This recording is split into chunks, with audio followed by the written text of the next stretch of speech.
Hi, so I'm recording this on Sunday. Just heard the news that President Biden is going to drop out of the presidential race, and obviously there'll be just a tremendous amount of commentary on all this. I would just say, for me, this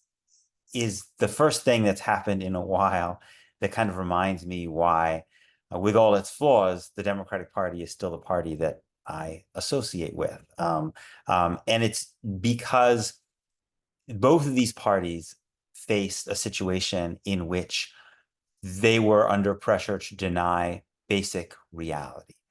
In the case of the Republican Party, the denial of reality is the idea that Donald Trump is not what he palpably is, which is an authoritarian, racist, misogynist, uh, pathological liar. And the Republican Party has really coalesced around denial of those really obvious truths.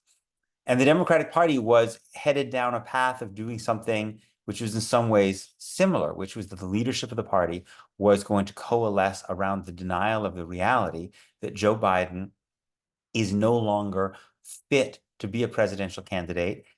in the sense that he cannot vigorously make a case for himself to the American people, putting aside, and I think cannot be, certainly for years going forward, an effective president, because part of the job of being president is making a case to the public, to rally them in support of what you want to do, sometimes rallying the entire world behind a certain policy, and being forceful in private, whether it's foreign leaders or members of Congress. And we were entering this situation, and what was so profoundly depressing was to see the Democratic Party, which I thought was the more benign of the two parties and the more in touch with reality of the two parties, essentially going down that same road of denial of reality that the Republican Party was. And what we saw was, because of the different constituency groups in the Democratic Party, because of its different relationship with the media, because of its different relationship with members of Congress, for a variety of reasons, that Democrats were able to force Joe Biden to face this reality, in a way that Republicans have never been able to do vis-a-vis Donald Trump. And so that, to me, is just a sense of tremendous relief.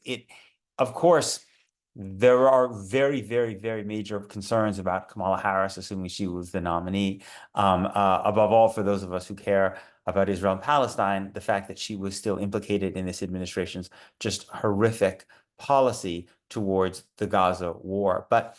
I at least think that there is the hope that this recognition of reality in the party could perhaps be the beginnings of a reckoning with other kinds of reality. The reality that,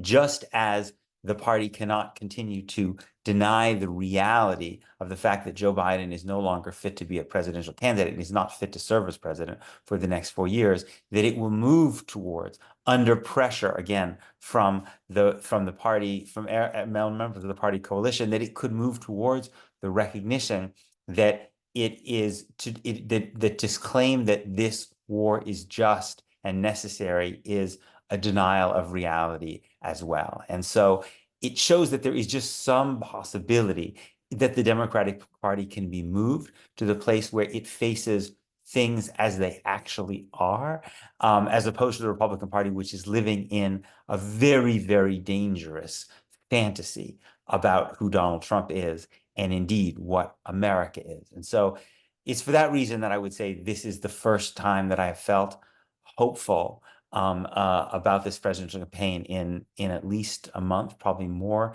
than a month. And it's the first time that I haven't felt just utterly demoralized thinking about this presidential campaign. It's not that Kamala Harris would have been my chosen, Democratic nominee if I was given a list of, a dozen or hundreds of people, but there is at least the chance for movement, for change, for energy, for making a case, and perhaps ultimately for coming to reckon with some of the really, really important moral truths that Joe Biden was not able to reckon with.